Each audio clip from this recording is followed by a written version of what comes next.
આજે હું તમને મારો બાળપણનો પ્રસંગ કહેવાની છું.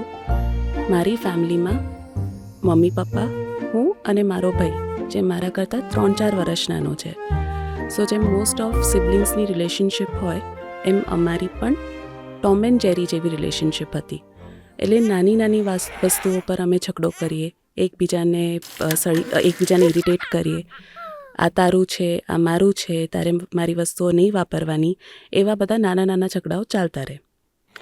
સો એ ટાઈમે અમારા ઘરે કમ્પ્યુટર નવું આવ્યું હતું.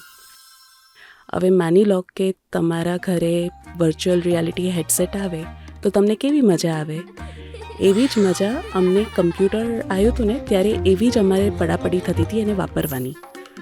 સો અમે સ્કૂલેથી આવીએ એટલે કમ્પ્યુટર પાસે પહોંચવાની રેસ થાય, કોણ પહેલું કમ્પ્યુટર પાસે પહોંચે છે એ અમે ટ્રાય કરીએ. અને જે કમ્પ્યુટર પાસે ના પહોંચે એ બધા જ પ્રયત્ન કરે કે કઈ રીતે મને કમ્પ્યુટર મળી જાય. સો એ બાબતે અમારે બહુ ઝઘડા થતા હતા કે મારે કમ્પ્યુટર વાપરવું છે.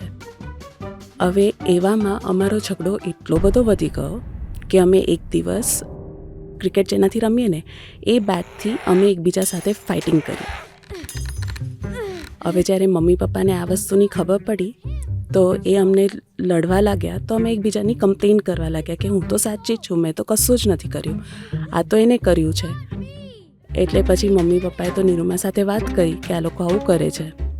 હવે નિરૂમાને જ્યારે આ વાતની ખબર પડી ત્યારે નિરૂમાએ અમને બધાને બોલાવ્યા અને પછી લડ્યા વગર એક વસ્તુ કીધું કે જે ફરિયાદ કરે ને એ જ ગુનેગાર કહેવાય.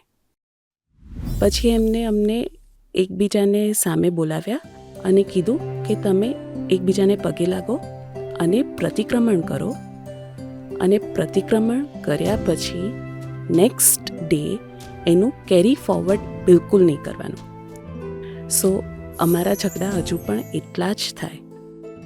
તો નિરૂમાના આ જે ગોલ્ડન વર્ડ્સ છે કે પ્રતિક્રમણ કરીને નેક્સ્ટ ડે કેરી ફોરવર્ડ નહીં કરવાનું, નિરૂમાના આ વર્ડ્સ ઓલવેઝ યાદ આવે.